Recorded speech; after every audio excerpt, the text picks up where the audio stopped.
আসসালামু আলাইকুম সবাইকে। আজকে যারা আমাকে দেখছেন তাদের সবার কাছে বিশেষ একটা অনুরোধের জন্য ভিডিও করা। আপনারা জানেন আমাদের প্রিয় ক্রিকেটার তামিম ইকবাল খান আশঙ্কাজনক অবস্থার মধ্যে এখনও আছেন। তো সবার কাছে বিশেষভাবে অনুরোধ, আমাদের প্রিয় ক্রিকেটার তামিম ইকবাল খানের জন্য সবাই মন থেকে দোয়া করবেন। আমরা জানি আপনারা সবাই তাকে প্রচণ্ডভাবে পছন্দ করেন এবং বিভিন্ন গণমাধ্যমের থ্রুতে দেখতে পেয়েছি বিভিন্নজন সবাই তার জন্য দোয়া করছেন। আমি আপনাদেরকে বিশেষভাবে, যেহেতু রমজান মাস, আল্লাহর কাছে চাইলে আল্লাহ সব কিছুই দেন, তো প্লিজ আপনারা সবাই ওনার জন্য দোয়া করবেন।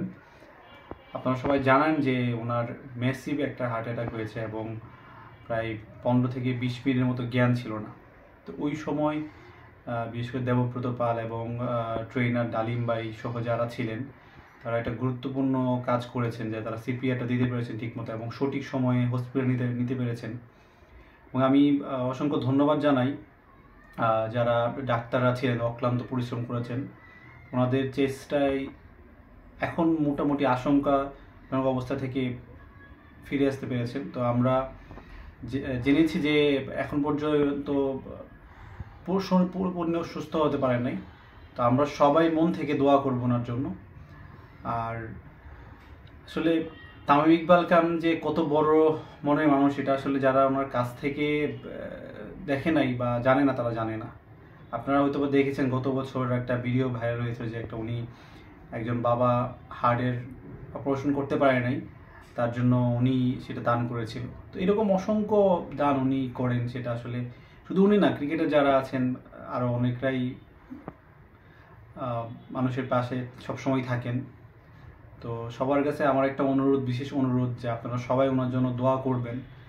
উনি খুব তাড়াতাড়ি সুস্থ হয়ে আমাদের মাঝে আবার ফিরে আসতে পারেন এবং আবার যেন উনি খেলার মাঠে আমরা যেন সবাই ওনাকে দেখতে পারি। আমি জানি আপনারা সবাই ওনাকে প্রচণ্ড পরিমাণ পছন্দ করেন, ভালোবাসেন এবং সবাই সবার জায়গা থেকে দোয়া করতেছেন। তো বিশেষভাবে হয়তো বা কিছুক্ষণ পরে তারাবি শুরু হবে। তারাবি তো আপনারা ওনার জন্য স্পেশাল দোয়া করবেন, আল্লাহ যেন ওনাকে সুস্থতা দান করেন। কারণ আমরা সবাই তামিমকে প্রচণ্ড পরিমাণ ভালোবাসি। তো আরেকটা জিনিস আমি বলতে চাই যে উনি যে কতটুকু ফিটনেস সচেতন, যেটা আসলে আপনারা যারা আমরা কাছে চিনি জানি, তারা জানি যে উনি কতটুকু ফিটনেস সচেতন। তাও আল্লাহ ওনাকে একটা পরীক্ষার মধ্যে নিয়ে যাচ্ছেন। তো আমরা সবাই ওনার জন্য দোয়া করব যেন আল্লাহ ওনাকে খুব দ্রুত সুস্থতা দান করে এবং খেলার মাঠে যেন ফিরে আসে। সবাই অনুরোধ, তারাবির নামাজের পরে বা এখন থেকে যেন আপনারা ওনার জন্য সবার জন্য দোয়া করেন। সবাইকে আসসালামু আলাইকুম।